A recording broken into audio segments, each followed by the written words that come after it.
Hi, welcome back to my living room. Where else would I be during the COVID-19 quarantine times but my own apartment, having tea via video chat with interesting people around the world to talk about life under lockdown. I'm extra excited tonight. I put on my favorite earrings to call into the future to tomorrow afternoon in Wellington, New Zealand, where I'm gonna connect with my favorite YouTuber. Not just my favorite goth YouTuber, my favorite YouTuber, period. Someone I've always wanted to meet in real life, but for now, I'll have to do it through Zoom. So, yeah, no introduction for this one. It's Black Friday. Hi, how's it going? How are Good. you? Welcome to my living room in Canada. Hello, New Zealand. Hello, welcome to this couch. It's a sort of a living room. It's kind of a workshop crossed with a living room with very little space. So let's just pretend it's somewhere nicer. Your living room looks a lot more accommodating. Oh, I've been working from home and sometimes do video calls, and I try and make it look presentable. Uh, Um, and not like a one-room apartment, which it is. So I'm so glad that we can have this conversation because I was always hoping to meet you. Obviously, I'm a fan of uh, your look and your channel and your rapping, and I was always hoping to meet you in person at some kind of amazing goth festival, but Zoom will have to do for now. yeah, well, hopefully that'll happen someday. Hopefully we'll get to interact with other human beings in person again. That would be nice. Yeah. I It'll wonder- happen one day, maybe just not this year. Well, not as soon as we hope. Yeah. I want to know what's in the mug because it looks creamy and mysterious from over here. It's super not that interesting. It's just my favorite, which is Lady Grey. You know, if you've ever, oh, just Twining's Lady Grey. I don't know if you've ever had that one before. It's just, oh, it's kind of like the girlier version of Earl Grey. It's like, I guess it's less powerfully flavoursome. It's a bit more orangey and a less more bergamoty. I like it, and with milk, no sugar, because sugar and tea is a travesty. Yeah, it's just my favourite one. I'm not a fan of Earl Grey and had no idea that there were variations that were more ladylike. Yeah, Lady Grey is a really nice alternative. If I feel like Earl Grey's a kind of every now and then tea because it's quite strong in flavour. This one's like a notch down, sort of between that and English breakfast or whatever. Nice. I'm drinking out of one of my Halloween mugs, Oh, that's so cute. and Oh, I've gone on about this already on the channel, but I'm drinking from my favorite tea company, which is Mariage Frère in Paris. And in honor of our conversation, Black Friday, I picked Black Orchid. woo, Black Orchid. What's that like? It's a black tea that has a vanilla flavor.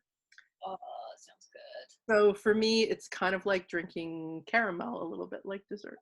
That sounds lovely. I absolutely love flavored black tea. I want to talk to you about life under quarantine during this bizarre time that we're living in. We spend a lot of time, I know I spend a lot of time thinking about morbid art, and now here we living in plague times. So tell me a bit where you are, where you're sheltering in place, who you're with, what your life is like right now. Well, my life didn't really change that much from what it was like already. Like, it was already, there's nothing to really do here, apart from go for the occasional, this is really not, apart from go for the occasional walk. So I'm in Wellington, in the capital city of New Zealand, and because this is where my partner lives, so I've been staying with him the last few months in his tiny little inner city apartment. And there are no windows in here that open. And he likes it to be this kind of perpetual darkness. So he always has all the curtains closed. In fact, some windows have tinfoil and black curtains nailed over them and stuff. What made me kind of upset though is that I was going to have spent the last few weeks down in the South Island with my family. I've got a new nephew who I'd love to meet, and it was my mum's birthday and then my dad's birthday, and I wanted to go and like spend time with them and go into the countryside and get a bit of nature. And like they announced the lockdown just before I was going to go down and do that. I was also going to like go down and sort of arrange a small church wedding. So yeah, basically it's like, okay, let's just not do any of that stuff and let's just stay here in this tiny place and try to maintain our sanity. Well, that sounds like quite a plot twist from tiny church wedding and visiting family to the the windowless basement. But here we are, in it together, as they like to say. What's it like over there? Is it what's like the lockdown level like? Do you have any freedom? Like, are any shops open or and stuff? There are a lot of restaurants open, but you can't go inside. It's just like you order it and they bring it to you on the curb, Okay. on the sidewalk, or same with like hardware stores. You phone your order and you pick it up. For me, I went from working in an office to working at home where I live by myself. And I've worked from home a lot over the years as a writer, but I've never been home alone for days and weeks on end. Like we're day 42, I think now. Golly. And like 2 weeks ago, I started to feel the walls closing in. I Oh, started to feel like, what if we go the way of Italy and Spain and Germany, where you can't leave your house without like permission? And like I was really feeling a lot of anxiety about that.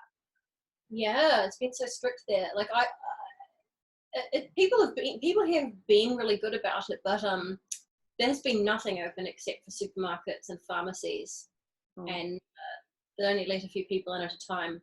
But nothing else. No restaurants or like anything. It's been bleak, and like I said, there was already nothing to do here.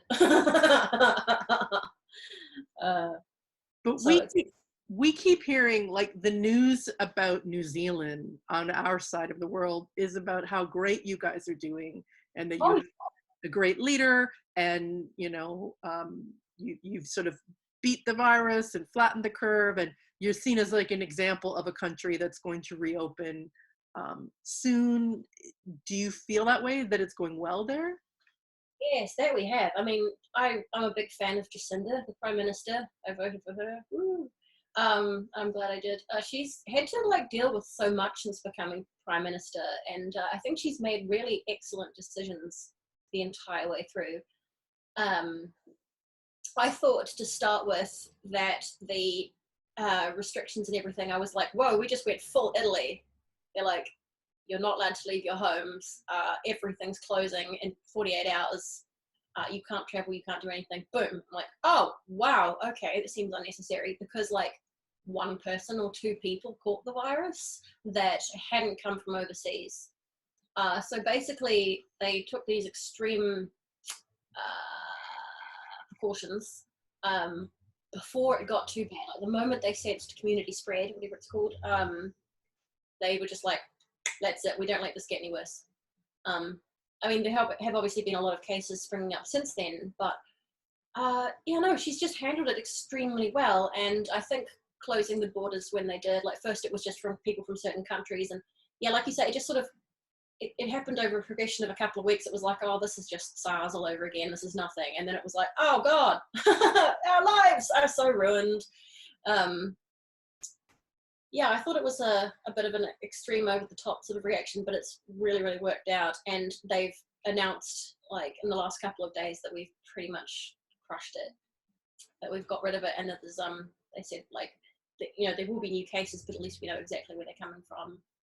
Yeah, so it's nice to see New Zealand leading the world in something, or like being shown to be a good example. People here have generally been very respectful. Like there hasn't really been a big thing, like panic buying hasn't been a big thing. It's been pretty peaceful and respectful. I think it's because we have so many natural disasters here that people are quite accustomed to, fear and danger and, um, like I remember during the big Christchurch earthquake in 2011, I was just so overwhelmed by how kind everybody was. It was like, okay, this bad thing has happened. What do we need to do? And everyone just being like really supportive of each other. So I think that's like a really nice. I think New Zealand is setting a good example that way for the rest of the world. It's a nice attitude to have. Yeah, I think New Zealand, like Canada, are kind of known for being like polite and a friendly country, which is a good reputation to have. Yeah. Yeah, probably the scariest thing at this point for Canadians is being so close to America, but Mm. what are you going to do about that? You said that life hasn't changed very much. Here, one of the things is that, like, by not going to work and not socializing, not going to movies, clubs, whatever, people are really embracing the work from home pajama, no Mm. bra, no makeup style. My bangs are getting pretty long. I don't know when I'm going to be able to get them cut. Have you also embraced like pajama life? Oh, absolutely. Yeah. Normally, I would. I think like I've become in the last year and a half or so trying to get more comfortable with like my makeupless face. So it doesn't feel quite so horrible now. But like I'm a total sloth most of the time. Like if I'm going outside, I'll try and make myself look nice, But there's not really much. If there's no point, I'm not going to waste makeup. Or oftentimes like I can't be bothered with my hair. I think it's just like I'm getting older type thing. Like when I was younger, people would say, "Oh, one day you won't be bothered doing this as much." I'm like, no, I won't. I will never change. And it's like, well, I'm still into the same stuff, but I'm just like, I don't care as much anymore. Like you see, I've got this band across my forehead. I've been doing that lately because my roots are like that long. I use the spray. Oh, The say I have spray on the God send that. And also, you can't tell, I guess, but I've completely grown my eyebrows back. I just wanted they're transparent, so you can't really see them anyway. But yeah, I was just like, let's do that. That'll be my quarantine thing. Cause I'll grow my eyebrows back. last summer I got my eyebrows tattooed or microbladed Mm, because if I don't paint them on the way they're painted on now, yeah. I have basically no hair. And so all of my life, if I was going swimming, camping, didn't want to put a lot of makeup on, I looked, like I had no eyebrows. So it Right. was a big investment and it was painful, but I'm so happy. And I'm especially happy now on days where I don't want to wear makeup at all that I have eyebrows. It was a good investment. Wake up and have eyebrows. I wonder what that is like. I It's have never. it's great. It's like it saves me like time in the morning. I like it. Like, That sounds yeah. yeah. Yeah, but things haven't super changed for me in the sense that I already work from home. So uh, yeah, like I went from not going out at all to not being allowed to go out. Is the main difference. I think that's kind of been the most stressful thing is that knowledge of uncertainty. You don't know what's going to happen in the future, and being disallowed from going outside and seeing people. And I'm not a total extrovert, but I really like to talk to randoms. I talk to strangers a lot. Like I'll go into shops and I've totally like picked this up from my dad because he does it too. Or like, go into shops and like talk to the person working there and just like sit on a park bench and just have a chat with whoever's there. And I just really miss human interaction. Like, as I love my partner, but it's like, you want some other people around as well. Yeah, miss people. And the prospect of no festivals this year has been devastating. Like, as soon as Mary Luna announced that it was cancelled, I just cried all night. And then I like just lay in bed all the next day, just miserable. Yeah, like so I just like, being physically present with other people is so important for most human beings. What festivals did you plan to go to this year, and do you think that any of them will happen, or you think it's a write-off for 2020? Pretty much a write-off because all the ones I wanted to go to were in Germany, between now and the end of August, and everything's been cancelled until the end of August officially. So my plan was to, like I said, I was going to go see my family for a few weeks, and then we were going to fly over to Scotland where all my stuff is. So like I'm living out of a bag, and I was like, okay, I can do that for a few months. But all my worldly belongings are going to be flat in Scotland. We were going to go over there for a couple of weeks, and then go to the Wave Gothic Treffen, and like, and after that there would have been the Amphi Festival, and possibly the Castle Party in Poland, and the Mariluna at the in August. And yeah, all those things have been cancelled. So it's like I've just been having a really hard time wrapping my head around it, because I've realized how much of my happiness I invest in those festivals. People go like, oh, you shouldn't be so upset that, like, oh, boo-hoo, you can't go drink and dance and watch bands play. It's like, well, it's not completely about that. It's that you get to see friends that you don't normally get to see. Like everybody comes together at once, and it's this big magical high. Like those festivals for me are like the absolute highlights of the year.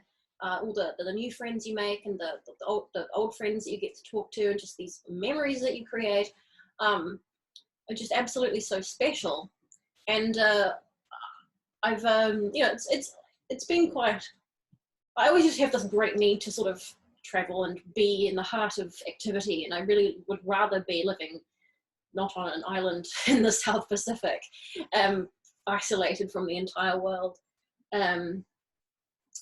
God, I'm losing my train of thought a wee bit. Hang on.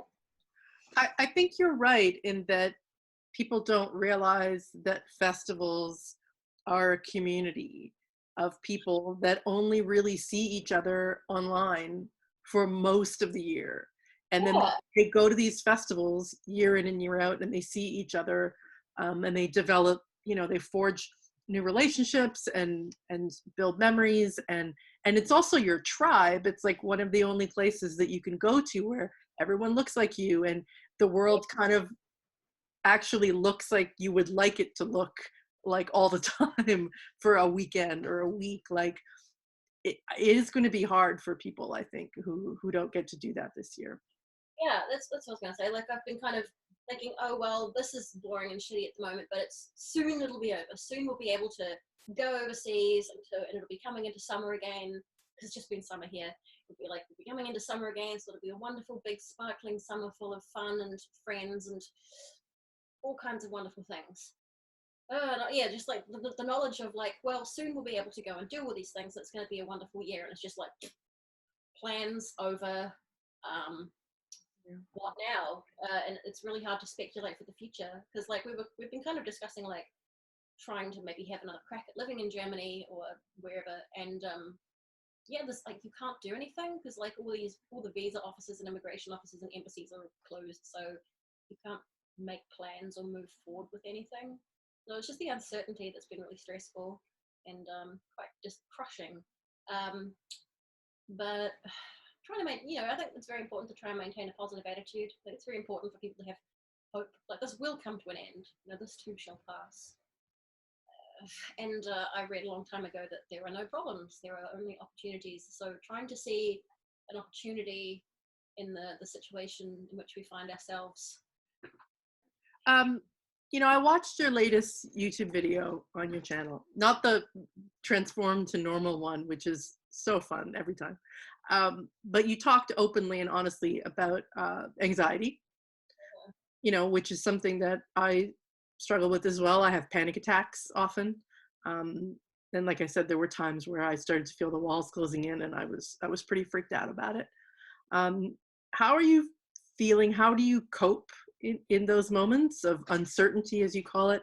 Are there things like in your small living space that are a comfort? Are there like routines or activities that you have discovered? Like, how do you deal with those really difficult days? Well, I've had a bit of practice because I went through this very dark period in Germany just over a year ago, I guess. Very, very dark. And I was alone and there wasn't many people to talk to because everybody spoke German, and my German kind of sucks. So that was harder than this, in the sense that now I've got my partner here, and if he's very understanding. He's a very nice person. So I'm really just grateful for him. I'll be like, can you just pat my head? Can you just give me a cuddle or something? Like just that, a little bit of comfort is pretty helpful. Um, yeah, like the sort of couple of days after they announced the lockdown and everything started to settle in, I just was like, like started having panic attacks again. But like, I'm just grateful for my medication, honestly. If I personally like, how do you cope? It's like, well, if things are really bad, if things are really bleak, I'm like, I have some lorazepam. I can just take one of those, and for a few hours everything will be okay, and you sort of forget to feel afraid. And I guess just trying to think about the future and knowing that eventually everything will come back to normal. It always does. Yeah, but it's a real shit for people with anxiety at the moment. I think especially for people with health and illness related anxiety. Like I have a few friends with those issues who every time they get a sore throat, they're like, oh, I've got the virus, I'm going to die, I'm going to get pneumonia, and like get the, sleepless nights over that kind of thing. And just these constant reminders everywhere of like disease and wash your hands, people wearing masks everywhere. And I think that's really freaking a lot of people out. This is my big question, and I don't know if there's an answer for it, but when you spend a lot of time around skull drawings and bats and scary stories and deathly art, do you think that makes you in any way more like better equipped to deal with this kind of a pandemic situation we're in? Like, we think about morbid things on the regular. We laugh at them or we romanticize them, and now it's like really happening. Do you think we're any different than anyone else? No, I think it's hard to look at a skull or a skeleton without thinking of death, even subconsciously. And that's why, well, I really miss my house. I miss my flat because it was so utterly full of memento mori, just dead shit everywhere. And people are like, oh, that's so morbid. And my mum would say like, oh, that's probably why you get so much anxiety, because there's just death everywhere you look. And I'm like, well, it's like visiting an ossuary. Personally, when I look at that much death, it reminds me that life is short and that you should live. Like time is running out. Tempus fugit, or whatever. Time flies. You should. It just reminds me to live and to do things while you can. Carpe diem, etc. But as far as being more equipped, but for death, I suppose. Like if you can't help thinking about it. I'm not afraid of dying. I don't want to. Death is a long time. Well, just the last wee bit getting cold. That's all right. I have one question left, which is, what are you going to do when this is over? What are you hopeful for or looking forward to, whenever that is? We don't know. I'm going to get out of this country. Oh, yeah. Well, like right away. Because like I just said, time flies, tempus fugit. Fugit. I don't know. Latin pronunciation. I just feel the days passing and the years passing, and I feel like old age and death is creeping ever nearer. So what I just want to kind of move on with life as quickly as possible. I want to just get married, have children. I want a home. I'm immediately just going to go straight to some sort of immigration office and try and sort out visas so we can go overseas and travel overseas and work overseas and do things. And yeah, like like I said, we were gonna I was gonna try and throw together some sort of small traditional church wedding for next month. Ha ha ha ha ha ha. And I guess we're a wee bit old-fashioned. Like we really want to have children, and we sort of refuse to do that before we're married. So it's like I just kind of want to move on with life. Basically, that's it. I just want to get everything moving again and get it all back to normal. Yeah. Well, I think it's going to happen. It's going to happen for New Zealand probably before a lot of us, because you have done well, and it's so hard to know what life is going to be like and the planet's going to be like in like 2, 3, 6 months. But I Yeah. have to have hope that we will be able to make those plans, and they won't be on hold forever. So I'm going to meet you at a festival, and you're going to have a wedding ring on, and we will cheers in person. But stay safe till then. And You, thank you so much for having this conversation with me. Like I said, I'm a big fan, so this has been a lot of fun. I'm also a big fan. You've created some amazing videos that have done extremely well, and keep it up. Look forward to seeing what you make in the future. Right now, it's this. It's a wonderful idea. It's such a nice thing to do. I'm honoured to have been invited along, and it's been really super to finally get to meet you. All right. Well, good afternoon, New Zealand, where it is tomorrow already. So you're already living in the future for me. And good evening to Toronto, Canada. Cheers. Take care of yourself.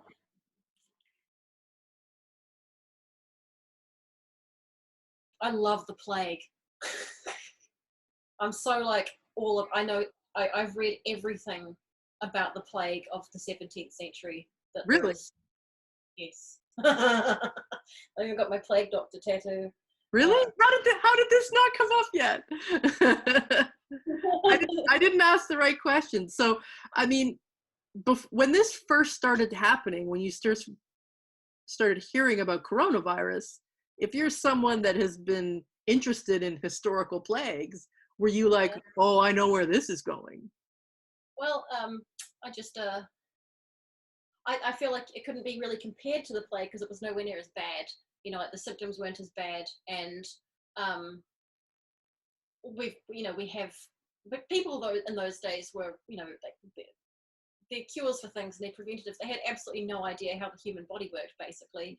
Uh, so a lot of like the flagellants or whatever, who believed that if they whipped themselves, that they were punishing themselves as a preventative for God punishing them with the plague. Like, and I found this whole book of just these plague waters and herbs to carry about yourself, and the tobacco smoke and stuff like that would keep the plague away. So we actually understand medicine now, and we know how not to spread germs and things. But I always kind of hope that if I lived through a plague, that it would at least be a really cool one. Like the Black Plague was full of like huge blisters full of black pus. Where I was like, can't we have something that like boils the skin away or makes you go crazy or your limbs fall off? I don't know, just like it's just like some lung thing. It's not cool enough. I don't know. The ventilators are pretty scary. Yeah, actually, well, the way that you die from it sounds pretty horrible. Like your lungs filling up with fluid and pus and blood. But it's not very nice. I Um, have I have been tempted to get the plague doctor mask and wear that as a mask when I go grocery shopping. yeah, I have one, but it's in Scotland for myself, and I'm like, I would be wearing that 1,000%, just to go to the supermarket and freak people out. Yeah, yeah. I've been reading the Diary of Samuel Pepys recently. I've just finished the year 1666. Uh, yes, just finished 1666, and yeah, he describes the plague as it's happening. I think it's one of like the best resources there is. I don't know if you've read it, but it's fascinating. Uh, yeah, so I guess people are comparing this to that, but you really can't because it wiped out a third of the population, and this is nothing like that. But it's nice to think about it, I suppose. Well, maybe you can send me a list of a couple books that you recommend, plague books, and we'll put them in the video description. Yeah. I just got one that I started reading, but I only started reading yesterday, so I can't recommend it yet. The Great Mortality. We'll see if it's any good. All right. Stay safe over there. Yeah, you too. And once again, it's been awesome to kind of finally meet you. Yeah. All right. Well, let's as I often say, don't be a stranger. Strange is okay. I like that. All right, Joyce, you can use it. All right. Good night. All right, good night, and oh, see you again sometime. Yeah, you will. Bye. Perfect. Here you go. Bye bye.